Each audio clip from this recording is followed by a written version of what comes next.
मैंने देखा है उस टाइम भी लोगों की लाइफ में वो काम होते हुए जो पूरी मीटिंग में नहीं हुए।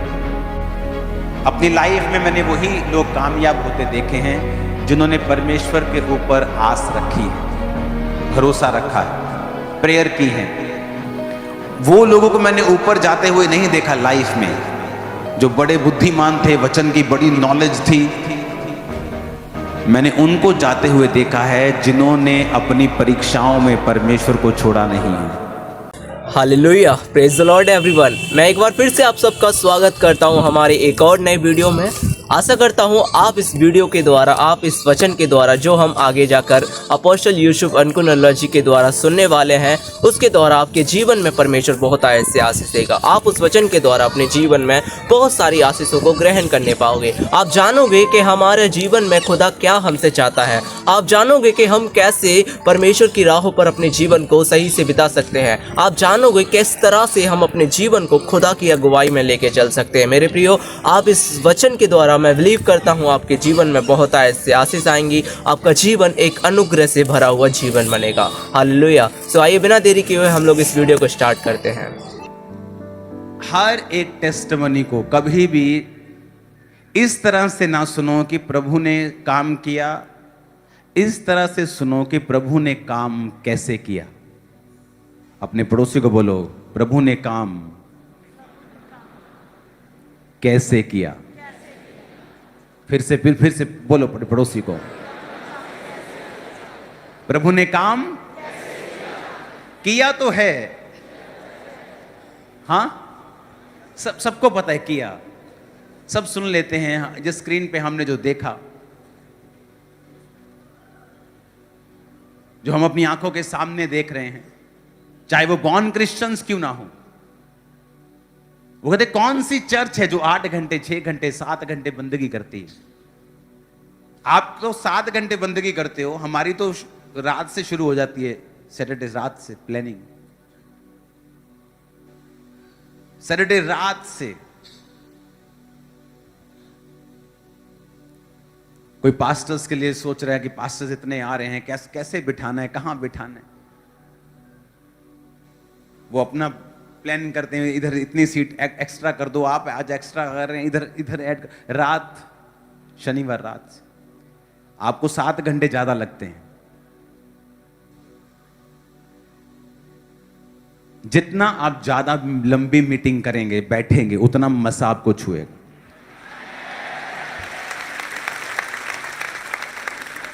मत भागो। मैं लोगों को देखता हूं कई बार, सोचते थे वचन सुन लिया चलो भागते हैं। शैतान आपको भगा रहा है, क्योंकि डिलीवरेंस टाइम सिर्फ शैतान से डिलीवरेंस आपको नहीं होती है, उन सब चीजों से होती है जो आपको पीछे खींचती हैं। जब आप घर से निकल ही आए हो, ये तो है नहीं आप लेट आओगे तो आपका किराया आधा लगेगा, या आप जल्दी चले जाओगे तो आधा किराया लगेगा। कौन सी ऐसी मीटिंग है जो आपकी 600 करोड़ की रखी हुई, जो आपने आधा घंटा पहले पहुंच के करनी? कोई मीटिंग नहीं है। ये शैतान का काम होता है, जल्दी करना।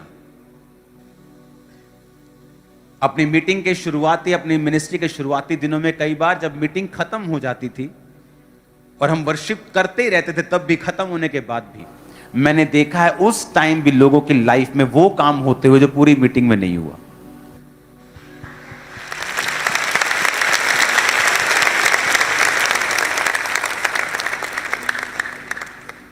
परमेश्वर की प्रेजेंस में टिकना जरूरी है। आप बैठेंगे उसकी हजूरी में, आप उसकी हजूरी में टाइम देखेंगे बार बार, समय क्या हुआ। आपको भरोसा होना चाहिए आपका समय दुनिया की सबसे कीमती चीज परमेश्वर के राज्य में इन्वेस्ट हो रहा है, यह कभी व्यर्थ नहीं जाएगा। नेवर। मैं इसी समय का प्रोडक्ट हूं। 1 घंटे में मीटिंग कैसे हो सकती है? 1 घंटे में तो हमारा इंजन अभी गर्म होता है। डीजल इंजन गर्म होता है ना धीरे धीरे। हाँ, बड़ा इंजन टाइम लगता है। स्कूटरी से तो फटाफट खत्म। बड़े इंजन तो शुरू, और मेरा टाइल सैनिटरी का काम है, जिन भट्टियों में वो बनती है ना 24 घंटे लगते हैं उसको गर्म होने में, फिर वो बंद नहीं होती। 24 घंटे साल के 365 दिन वो चलती हैं मशीनें, एक बार गर्म होने में 24 घंटे लगते हैं। 1-2 घंटे तो आपको खत्म करने में लग जाएंगे, जो आपने पूरा हफ्ता जरा खलारा पाया थी पूरा हफ्ता। हाँ, 1-2 घंटे तो उन्होंने खत्म करने च लगने, प्रभु एक मैनू माफ कर दे, इधर ही मैनू माफ कर दे, इधर ही मैनू माफ कर दे, अभी मैं गलत कर आया, अभी मैं गलत कर आई हूं। 1-2 घंटे तो उसी में निकल जाते हैं सेटिंग करने में, तब तक मीटिंग खत्म हो जाती। पहले आओ, वर्शिप करो, अपने आप को क्लीन करो, देखो परमेश्वर की प्रेजेंस में आपको मालूम होता है कि आपने क्या गलतियां की हैं। फिर आप उन गलतियों के लिए, प्रभु की प्रेजेंस एक ऐसी चीज है जहां आपको फुली कन्विक्शन मिलती है कि नहीं ये चीज सही है या ये चीज गलत है। और फिर आप जब 1-2 घंटे में पूरा क्लीन करते हैं अपने आप को और सेट होते हैं, फिर आप तैयार होते हैं, हाँ मुझे हर टेस्टिमनी सुननी है, मुझे हर वीडियो टेस्टिमनी सुननी है। अगर आप इंटरनेट पे भी हैं तो एक्स्ट्रा पैक डलवा के रखो। क्या 200-400-500 रुपए का पैक नहीं आता आजकल, इतने में आप बर्गर इतने के खा जाते हो कि मुझे ये यहां डाटा बचा लूं, ये टेस्टिमनी का डाटा छोड़ देते हैं, बाद में डाटा बचाते, पापा के आने तक डाटा बचा लो। परमेश्वर के राज्य में कंप्लीट इन्वेस्ट करो अपनी लाइफ को, कंप्लीटली। रिजल्ट ऑसम होगा, अमेजिंग होगा। आमीन।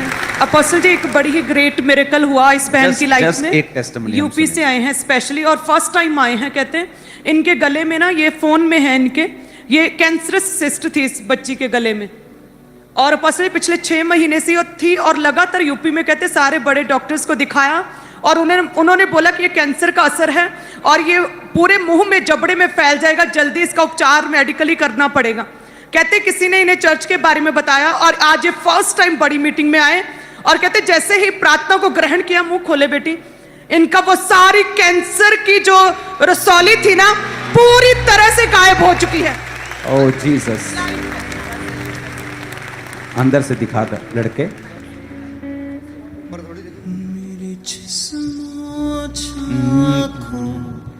कितने समझ रहे हैं? तो परमेश्वर के राज्य में इन्वेस्ट करो पूरा। हालेलुया। परसों कौन आ रहा है फुल नाइट प्रेयर में? सभी आ रहे? जो नहीं आ रहे, क्यों नहीं आ रहे तुम लोग? तुम्हें आना है। हालेलुया। आपने यीशु मसीह को गतसमनी के बाग में प्रार्थना करते देखा। गतसमनी के बाग, उसका स्पिरिचुअल मीनिंग है ऑयल क्रश, एक ऐसा मशीन जो ऑयल को क्रश करता है। आपने कभी अपने जीवन को वो क्रश किया ही नहीं है। चर्च ने आजकल तो, जब ये चर्च ओपन हुई उससे पहले लोग मुझे बोलते थे कि इतनी लंबी मीटिंग है, कौन आएगा आपकी चर्च में, क्योंकि 2 घंटे में मीटिंग आपको खत्म करना चाहिए।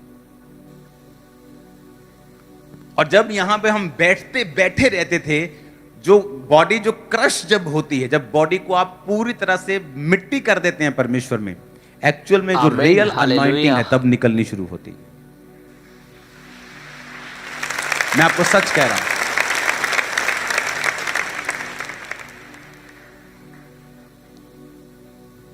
एक दिन बहुत लंबे समय के बाद मैं चर्च में आया वापस। तब मैं मैरिड नहीं था, तो कोई फोन नहीं था, कोई व्हाट्सएप नहीं होता था। मीटिंग के बाद अटेंड की, उसके बाद प्रेयर प्रेयर प्रेयर प्रेयर। और जब मैं वो वापस आया और जब मैं ले हैंड में प्रार्थना कर रहा था, आप इमेजिन करो 80% 90% लोग दुष्ट आत्माओं में मैनिफेस्ट हो रहे थे और आजाद हो रहे थे। सेम लोग, मेरी चर्च के लोग। मैं हैरान हो रहा था, इसमें से भी निकल रहा है। क्यों? जब प्रार्थना हम करने के लिए जंगल में जाते थे, तो प्रार्थना जब होती थी, प्रेयर प्रेयर वर्शिप, रात को सोना नहीं होता था। हर 2 घंटे में आधा घंटा उठ के प्रेयर होती थी। तो जो रात की प्रेयर होती थी 10 बजे के बाद, जब 10 बजे उठते थे नींद में, 12 बजे सो के, 2 बजे 4 बजे वाला तो ऐसा होता था कि यार छोड़ दो प्रार्थना, नहीं करनी मुझे। लेकिन सब एक दूसरे को जब देखते थे कि बेइज्जती हो गई, मैं नहीं कर रहा हूं, सब लड़के कर रहे हैं, तो सब एक दूसरे को देखो देखी सब उठते थे और सब प्रेयर करते थे। और तब जब 24 घंटे प्रार्थना के बाद हम बाहर आते थे, ऐसा लगता था कि वाकई शरीर मर गया है, आत्मा जी उठी है, लगता था ऐसे। हालेलुया। हमने प्रेयर ही नहीं की, हमने इन्वेस्ट ही नहीं किया है। हमारी प्रेयर कितनी है? 1 घंटा। 1 घंटे में 10 बार हम व्हाट्सएप चेक करते हैं, 10 बार हमारे दिल में समझ आती है, अच्छा मुझे ओ फेसबुक पे मैंने कुछ डाला था, उसका क्या हुआ? ओ मैंने उसको ऑर्डर दिया था, उसका क्या बना? ओ मैंने पापा को मैसेज किया था, पापा ने रिप्लाई किया कि नहीं किया? ओ मेरी पोस्ट पे कितने लाइक आए, कितने कमेंट्स आए? और मुझे काम करने के लिए जाना, वो मेरी कुकर की सीटी बज रही होगी, मुझे खाना देना है, मुझे खाना खाना है। जिस दिन आप इन चीजों से फ्री होकर आप जब प्रार्थना करने बैठेंगे और आप लॉन्ग प्रेयर्स करेंगे और आप गुम होकर प्रेयर करेंगे, आपको बोलने की जरूरत नहीं होगी। रिजल्ट अमेजिंग होगा हर तरफ, अमेजिंग। क्योंकि परमेश्वर आपको यह बताएगा कि ना बल से ना शक्ति से, बल्कि उसकी आत्मा के द्वारा। आप जब इतना टाइम प्रार्थना में बैठते हैं, आप इनडायरेक्टली प्रभु को यह कह रहे हैं कि मुझे तुझ पे भरोसा है, मैं ये भरोसा करता हूं कि मेरी जिंदगी का ये काम तू कर सकता है। नहीं तो अगर मुझे प्रभु पे भरोसा ना होता तो मैं 6 घंटे प्रार्थना करने की बजाय अपने उस काम को कैसे मैं हल कर सकता हूं, by skill, by technique, by this and that, मैं फिर उस पर ध्यान लगाता। लेकिन जब मैं घंटों प्रभु की हजूरी में बैठ जाता हूं, मैं ये प्रैक्टिकली साबित करता हूं कि परमेश्वर मुझे तुझ पे भरोसा है कि मेरा ये वाला काम तू ही कर सकता है। कितने मेरी बात समझ रहे हैं? तो ये प्रैक्टिकल लाइफ आपकी होनी चाहिए, आपकी लाइफ प्रैक्टिकल होनी चाहिए। हालेलुया। यस, परमेश्वर की महिमा हो। हालेलुया। अभी वचन के बीच में लोगों को जाए, चलो चलो चलो प्रेयर हो गई, वचन होगा, चलो गाड़ी निकालो फटाफट, पार्किंग में रश हो जाएगा, वो जूते उठाने रश हो जाएगा, और लंगर में कोई जल्दी आगे निकल जाएगा। ये सारी डिस्ट्रैक्शंस हैं आप लोगों के लिए, सब चीजें डिस्ट्रैक्शंस हैं आप लोगों के लिए। हम डिस्ट्रैक्टेड हैं शैतान के शरीर के, उसने हमें आकर्षित कर लिया है, उसने हमें डिस्ट्रैक्ट कर दिया, हमारे फोकस को खत्म कर दिया है। नहीं तो अगर मैं आपके जगह प्रार्थना में आता, मैं जहां बैठा मैं वहीं बैठता, हद से हद पानी की बोतल साथ ले आता, बस वहीं बैठता, आमीन के बाद भी 15-20 मिनट प्रार्थना करता। जहां मैं मीटिंग अटेंड करता था, वो प्रार्थना सुबह 7 बजे शुरू होती थी, रात के 8 बजे खत्म होती थी। बीच में थोड़ा सा ब्रेक मिलता था, लंच ब्रेक, तो उस टाइम 1 घंटा लंच करके वापस उसी सीट पर हम बैठते थे आके। कभी टांग इधर करके बैठना पड़ता था, कभी इधर करके बैठना, थक जाता था, शरीर थकता था। 12 घंटे मीटिंग, शरीर की बस हो जाती थी। लेकिन उसके बाद जो शैतान की बस होती थी वो शानदार था। आमीन। आपको ये देखना है, आपको ये समझना है। अपनी लाइफ में मैंने वही लोग कामयाब होते देखे हैं जिन्होंने परमेश्वर के ऊपर आस रखी है, भरोसा रखा है, प्रेयर की है। याकूब 1 उसकी 2 आयत में लिखा है, हे मेरे भाइयों, जब तुम नाना प्रकार की परीक्षाओं में पड़ो तो इसको पूरे आनंद की बात समझो। अपने पड़ोसी को बोलो जब तू दुखी हो, परीक्षा में हो, तो इसे आनंद की बात समझना है। अब जब मैं बाइबल को पढ़ता हूं और बाइबल की जो व्याख्या है इस वचन की, मैं वो आपके लिए जब पढ़ता हूं, तो उसमें एक चीज आपको समझ आती है कि ये किस परीक्षा की परमेश्वर बात कर रहे हैं। अपने पड़ोसी को बोलो, ध्यान से सुन। इसमें लिखा है कि जो शब्द परीक्षा है, ये ग्रीक शब्द पैरासमोई से निकला है, जिसका अर्थ है संसार और शैतान की ओर से सताव और कष्ट। विश्वासी को इन सताव और कष्टों का आनंद पूर्वक सामना करना चाहिए, क्योंकि परीक्षा से धीरज और सिद्ध किया हुआ चरित्र और परिपक्व आशा उत्पन्न होती है।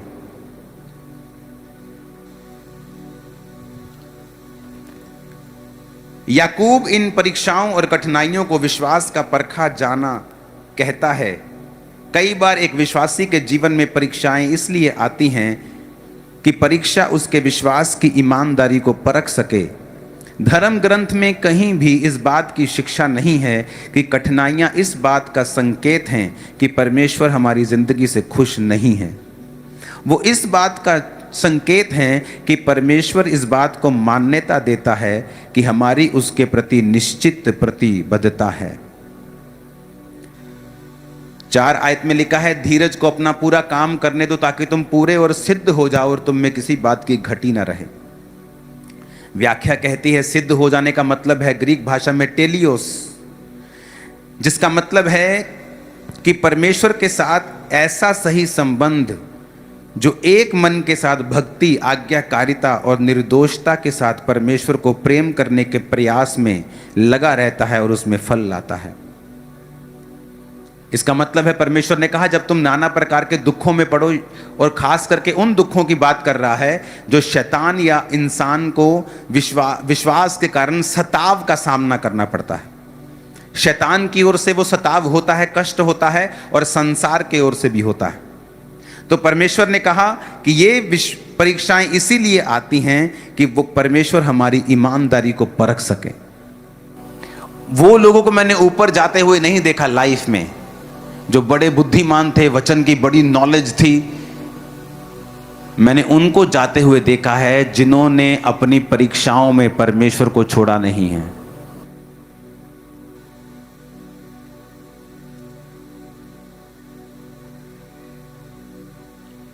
जिन्होंने प्रेम के साथ परमेश्वर को और प्यार करने में फल लाए हैं,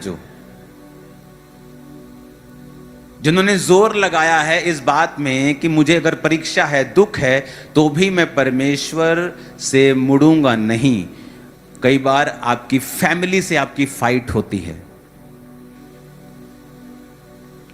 वो कहते कौन सा मेला देखने जाती, तो कौन सी चर्च है 8 घंटे में, सुबह तू निकलती है 4 बजे, रात को 8 बजे वापस आती है, क्या तमाशा लगा रखा है तू, कौन सी चर्च, 16 घंटे तू घर से बाहर रहती, कौन सा मेला देखने जाती है। और वो मेला देखने जब वो खुद आया तो वाइफ से भी ज्यादा मेला देखने आ गया फिर। हालेलुया।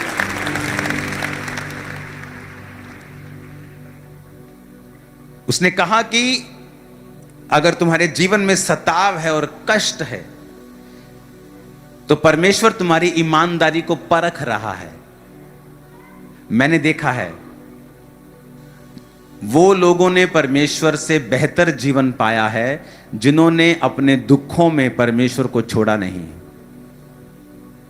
आपका विश्वासी, आपके परिवार में कोई विश्वास नहीं करता, आपकी उससे फाइट होती है। हालेलुया। आपने यहाँ तक वचन सुना, ये बहुत अच्छी बात है। आप यहाँ तक वीडियो में रुके रहे, वचन को सुनते रहे, ये बहुत आत्मिक बात है मेरे प्रियो। इससे आगे भी आप और ज़्यादा गहरे भेदों को, परमेश्वर के गहरे भेदों को समझने पाओगे। आप और ज़्यादा अपने जीवन में खुदाबंद की आशीष से लेने पाओगे। आप ऐसे ही रेगुलर इस वीडियो को वॉच करते रहें, क्योंकि इसके आखिरी में आपको बहुत ज़्यादा परमेश्वर के आत्मा से भरे हुए वचन मिलने पाएंगे। हालेलुया। वो कहते हैं अगर तेरा परमेश्वर सच्चा है तो बीमार क्यों है तू?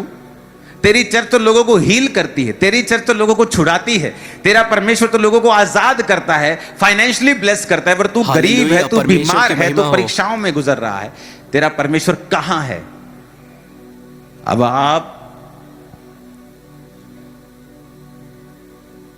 उस परीक्षा के कारण परमेश्वर से दूर होंगे या सब कुछ इग्नोर करके परमेश्वर को पहने रखेंगे, उसके पास रहेंगे। अगर आप ऐसे विश्वासी हैं तो ही आप चलेंगे, नहीं तो नहीं चलेंगे।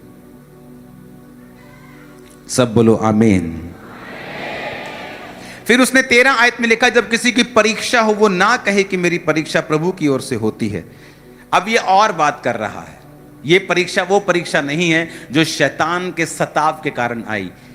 ये वो परीक्षा है जो विश्वासी अपनी ही अभिलाषा से खींचकर और फंसकर परीक्षा में पड़ता है। 15 आयत में लिखा, फिर अभिलाषा गर्भवती होकर पाप को जनती है, पाप बढ़ जाता है तो मृत्यु को उत्पन्न करता है। हे मेरे प्रिय भाइयों, धोखा ना खाओ। ऐसा फिर नहीं है कि आप चोरी कर लें और आप कहें कि परमेश्वर मेरी परीक्षा कर रहा है। लिखा, बुरी बातों से परमेश्वर आपकी परीक्षा नहीं करता है।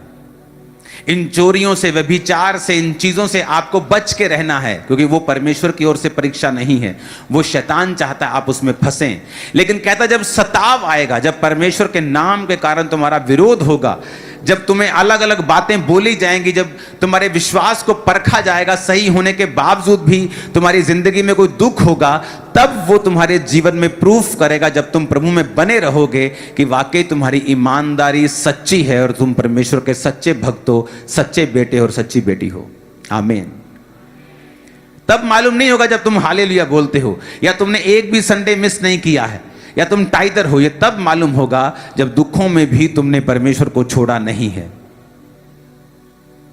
यहां सेटल होता है केस, कि तुम्हारी लाइफ में कुछ भी हो जाए, तुम्हारा स्टैंड वही है, तुम्हारा परमेश्वर वही है।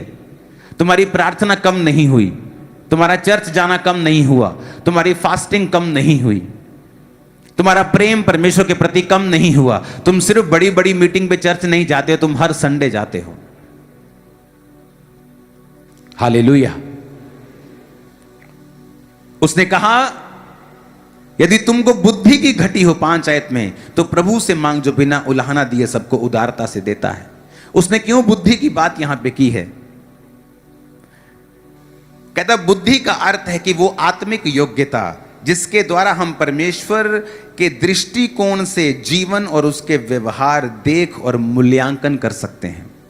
जिसका मतलब है कि बुद्धि यानी वो आत्मिक योग्यता, वो एबिलिटी, वो समझ जिससे हम परमेश्वर के दृष्टिकोण से, कि परमेश्वर मेरे जीवन को जिसमें मैं अभी हूं किस तरह से देख रहा है। अगर मैं यूसुफ हूं और गड्ढे में हूं, यूसुफ तो अपने आप को गड्ढे में देख रहा है, लेकिन परमेश्वर का दृष्टिकोण यह है, अब यह गड्ढे से मिस्र में जाएगा, वहां से जेल में जाएगा और जेल से प्रधानमंत्री की कुर्सी तक जाएगा। कहता, अब तुम वो बुद्धि मांगो जिससे तुम परमेश्वर के दृष्टिकोण से, तुम परमेश्वर की निगाहों से अपने जीवन को मूल्यांकन कर सको, देख सको, उसको तोल सको कि मेरे जीवन में जो हो रहा है उसका आत्मिक मतलब क्या है। क्योंकि जो आपके जीवन में हो रहा है वो नॉर्मल नहीं है, वो चैलेंजिंग है। आपका फैमिली मेंबर सडनली उसकी कुछ होता है, उसको आप बोलते ओह ये मेरे साथ कैसे हो सकता है। सडनली कोई आपके साथ घटना होती है, ओह मेरे साथ ये कैसे हो सकता है। सडनली मेरे गोडाउन को जिसमें मैं रोज के लाखों रुपए कमाता था, आग लगा दी किसी ने। आप शॉक में हो कि मैं पाप में नहीं हूं, मैं टाइदर से भी ज्यादा टाइथ देता हूं, मेरा 20% परमेश्वर में जाता है, मेरी प्रार्थना पूरी है, सब कुछ पूरा है, फिर मेरे साथ ऐसा कैसे हो सकता है। और तब आपको जरूरत पड़ेगी परमेश्वर के दृष्टिकोण से, उसकी निगाहों से अपने जीवन को मूल्यांकन यानी अपने जीवन को तोलने मोलने की, कि ऐसा मेरी लाइफ में क्यों हो रहा है। कहता, अगर तुम में वो बुद्धि की कमी है तो मांगो परमेश्वर से। अगर तुम वो बुद्धि मांगोगे तो परमेश्वर तुम्हें देगा, कि प्रभु मुझे बुद्धि दे, मैं नहीं समझ पा रहा हूं कि मेरे जीवन में जो दुख हैं वो किस लिए हैं, मैं इन चीजों से क्यों गुजर रहा हूं, क्यों गुजर रही हूं। अगर वो मेरी गलती है तो मुझ पे जाहिर कर, अगर तेरी परीक्षा है तो वो भी मुझ पे जाहिर कर। तो परमेश्वर ने लिखा है कि वो तुमको बुद्धि देगा, क्योंकि वो सबको बिना ताना दिए उदारता से तुमको देता है। तुम्हें सडनली समझ आनी शुरू हो जाएगी कि मेरे जीवन में ऐसा क्यों हो रहा है, कि मेरे पास्टर की लाइफ में ऐसा हुआ था, उसका गोडाउन जल गया था। इस सेवकाई को शुरू करने से पहले मैं ऐसी भयंकर बीमारी से होकर गुजरा और मुझे मालूम भी नहीं था कि मैं कभी चल भी पाऊंगा या सेवा कर पाऊंगा कि नहीं। मसीह में आने के बाद, बपतिस्मा लेने के बाद, पवित्र आत्मा पाने के बाद ये सब कुछ हो रहा था। वेरी स्ट्रेंज, समझ से परे था, कोई साथ नहीं था। बहुत से मसीह लोग भी दुश्मन हो गए थे जब मालूम पड़ा था कि मैंने सेवकाई करनी है। घर वालों को बता नहीं सकता था, नया नया मसीह था, वो मुझसे लड़ते थे, ना दोस्त था, ना बाहर था, ना अंदर था। सब तरफ से ऐसा लगता था कि मैं अकेला पड़ गया हूं। और वो राइट टाइम था, क्योंकि उस समय मेरा कोई, आज वो सारे दोस्त जो मेरे पक्के दोस्त थे मेरी जिंदगी में वापस आ चुके हैं। पर आज अगर 2007 में वो होते तो उनका प्रभाव मुझ पे होता तो शायद मैं मसीह को ना पकड़ पाता। लेकिन आज जब वो वापस आए हैं तो मेरा प्रभाव 100% उन पे है, उनका 1% भी नहीं। ऐसा क्यों हुआ मेरे साथ 2007 में कि कोई मेरे पास नहीं है, ना घर ना बाहर ना दोस्त, जो थे वो भी दुश्मन बन गए कि अच्छा इसको अपनी सेवकाई शुरू कैसे करनी। हालेलुया, आमीन। और प्रभु ने कहा था मैं तुझे ये चर्च दूंगा। तो होता क्या था, जब शाम में मेरे पास कोई काम नहीं होता था, अपना बिजनेस कर लिया, अब ना कोई दोस्त है ना कोई कुछ नहीं, घर में मैं ऐसे काम करता जैसे मैनेजर आता है बाहर से, उसको कोई मतलब नहीं है, वो महीने बाद अपनी पॉकेट मनी लेता है, उसने क्या खाया है, कहाँ वो जाएगा शाम को, उसका हार्ट क्या है, उसका दिल क्या है, वो उदास क्यों है, वो कोई मतलब नहीं था किसी को। और वो समय होता था जब अकेला मैं होता था और अर्नियस मॉल जी के सॉन्ग होते थे और सॉन्ग्स होते थे, जो शाम को 6 बजे मैं बैठता था, रात के 12 बजे उठता था। वो समय था जब परमेश्वर ने मुझे बनाया और मुझे वो बुद्धि दी कि तेरे साथ जो हो रहा है उसका एक आत्मिक रीजन है, कारण है। और उन दिनों का जो मसा था, आज आप वो दिनों का मसा देख रहे हो, वो दिनों का। आमीन।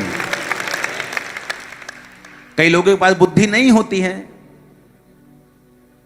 एक औरत जब चर्च में आई तो उसका बेटा मर गया, बेटा जब मर गया तो बैक हो गई, वो जब बैक स्लाइड हो गई तो काफी साल बैक स्लाइड रही। बच्चे बड़े हो गए, उनकी जिंदगी में मुसीबतें आने लगी। जब बड़ी बड़ी मुसीबतें आने लगी तो फिर से जब खामरा चर्च खुली तो वो खामरा चर्च में आई और बोलती 31 साल पहले मैंने परमेश्वर को छोड़ दिया था। मैंने कहा छोड़ के कुछ बना? नहीं बना। मुसीबतें घटी? नहीं घटी। काश उस समय तूने परीक्षा में वफादारी दिखाई होती और आज तू किसी अच्छी जगह पे पोजीशन पे स्टैंड कर रही होती। लेकिन फिर उसने परमेश्वर को जीवन दिया और परमेश्वर ने उसके लोगों को फिर छूना शुरू किया, उसकी फैमिली को छूना शुरू किया। लोग होते हैं जो एक इंसिडेंट, एक घटना के बाद परमेश्वर को छोड़ देते हैं।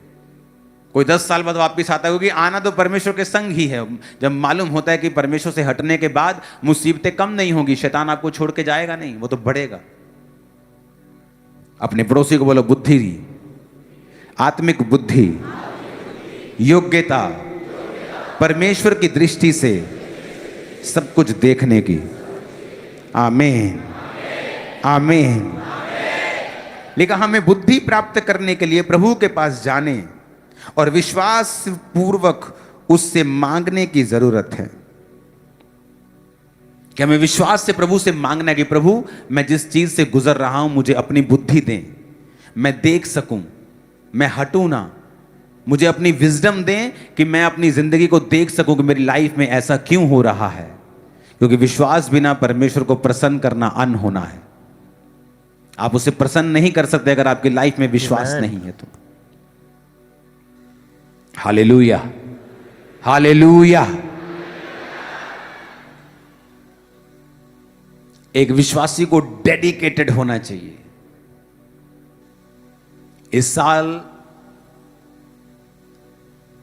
हम करोड़ों में सुसमाचार को बांटेंगे। इस साल चर्च ने फैसला किया है।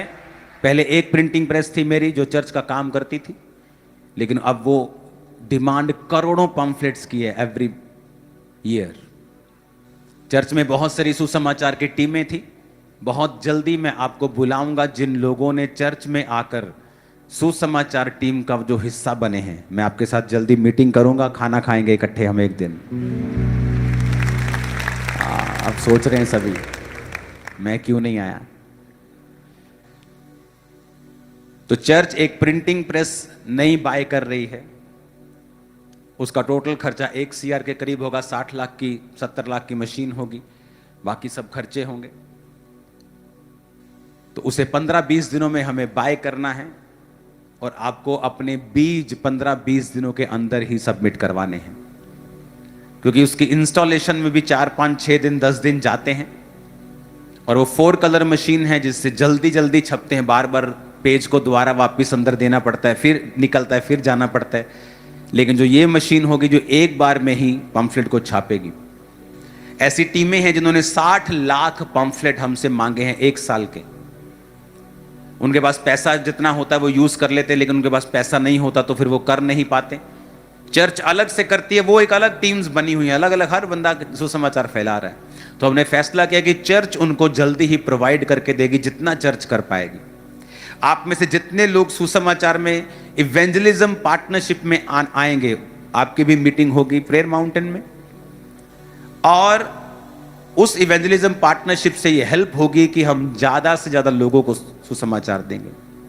उसमें मोबाइल्स के स्टिकर से लेके, बाइबल्स के स्टिकर से लेके, प्लेन्स के नहीं, वो जो क्या आपको बोलते हैं उनको, ट्रेन्स के स्टिकर्स होते हैं, बसों में लगते हैं, छोटी फ्लेक्सिस, पम्फलेट्स, मीटिंग के पोस्टर्स, जानकारी, चर्च के बड़ी उसमें चीज़ें हैं, 10-15 तरह की उसमें चीज़ें हैं जो हम लोगों को फ्री अब देने वाले हैं। तो आपको प्रार्थना भी करनी है, क्योंकि इस साल सुसमाचार करोड़ों में जाएगा इन जीसस नेम। और वो मशीन बाय करने के लिए आपको अपना नाम जरूर लिखवाना है कि मैं उसमें अपने हिस्से को देना चाहता हूं, क्योंकि चर्च के और भी काम हैं रेगुलरली जो चल रहे हैं और बड़ी रीति के साथ चल रहे हैं। तो मैं चाहता नहीं कि वो काम रुकें, हम एक काम करें दूसरा रुक जाए। तो आपको अपने बीजों को रेगुलरली जमा करवाना है। मेरा बिलीव है आप लोग खुदा में चलेंगे, बुद्धि को मांगेंगे, परीक्षा में स्थिर रहेंगे, शैतान के ऊपर फतह प्राप्त करेंगे और एक बड़ी एग्जाम्पल अपने परिवार में परमेश्वर की बनेंगे। आमीन, आमीन। अपने हाथों को उठाओ। कितने लोग आज पहली बार यहां आए? हाथों को हिलाना। मीटिंग आमीन होने के बाद आपको आगे आना है। आज मैं आपसे कुछ बात करना चाहता हूं खुद, तो मैं आपसे आज खुद बात करूंगा। मीटिंग आमीन होने के बाद आपको आगे आना है। अपने हाथों को उठाओ। जो नए लोग हैं सब लोग उनके लिए प्रार्थना करेंगे। उनको बता दो कि परमेश्वर धर्म नहीं, जीवन बदलता है। और आप किसी संस्था में नहीं आए जो धर्म बदलती है, आप उस जगह पे आए हो जहां हमारा सिर प्रभु यीशु मसीह, जो यीशु मसीह यहां का बॉस है और हम उसके शरीर के अलग अलग अंग हैं। आप वहां आए हो जहां यीशु मसीह हमारा सिर है और हम उसके शरीर के अलग अलग अंग हैं। मैं इस परिवार में आपका स्वागत करता हूं। जो नए लोग आज आए हैं, खुदावंद उन्हें ब्लेस करे, उनकी दिक्कतों को, परेशानियों को दूर करे और अपना आप उन पर जाहिर करे। जो नए लोग हैं वो मीटिंग आमीन होने के बाद आगे आ जाएंगे और आपको एक एक गिफ्ट होगा और मैं आपसे पर्सनली आज बात करूंगा। अपने हाथों को उठाओ प्रभु भोज के साथ, अपने माथे से लगा लो प्रभु भोज को और खुदा से कहो, परमेश्वर आज मैं सारे गुनाहों की माफी मांगता हूं। हालेलुया, आमेन। प्रभु का धन्यवाद हो, आप लोगों ने इस वचन को यहाँ तक सुना, आप लोगों ने इस वीडियो को यहाँ तक पूरा वॉच किया। Thank you. मैं आप सबका धन्यवाद करता हूं और मैं विश्वास करता हूं कि आपने इस वचन के द्वारा बहुत ऐसे आशीषें पाई होंगी। आपके जीवन में इस वचन के द्वारा एक नया बदलाव आया होगा। हालेलुया। मैं चाहता हूं आप लोग इस वचन को, इस वीडियो को एक व्यक्ति के साथ जरूर शेयर करें ताकि उसके जीवन में भी खुदाबंद की आशीषें, खुदाबंद का अनुग्रह उसके जीवन में भी ठहर जाए। हालेलुया। मैं चाहता हूं आइए हम सब लोग इस वीडियो को एंड करने से पहले एक छोटी सी प्रार्थना में चलते हैं। हालेलुया। मेरे महान यहोवा परमेश्वर प्रभु यीशु मसीह, मैं प्रार्थना करता हूँ खुदावंद इस भाई, इस बहन के लिए जो मुझे इस टाइम पे देख रहा है प्रभु, सुन रहा है प्रभु, जिसने इस वचन के द्वारा जो आशीषें पाई हैं प्रभु, जो सुना है इसके जीवन में वो पूरा होने पाए। प्रभु परमेश्वर इस भाई के, इस बहन के जीवन में तेरी आशीषें, तेरा अनुग्रह, तेरी सामर्थ ठहर जाए। इस प्रार्थना को हम यीशु मसीह के नाम में मांगते हैं, आमीन। अगर आपने इस प्रार्थना को रिसीव किया है, कमेंट में आमीन लिखिए और अपनी राय लिखिए। आप सबको जय मसीह की।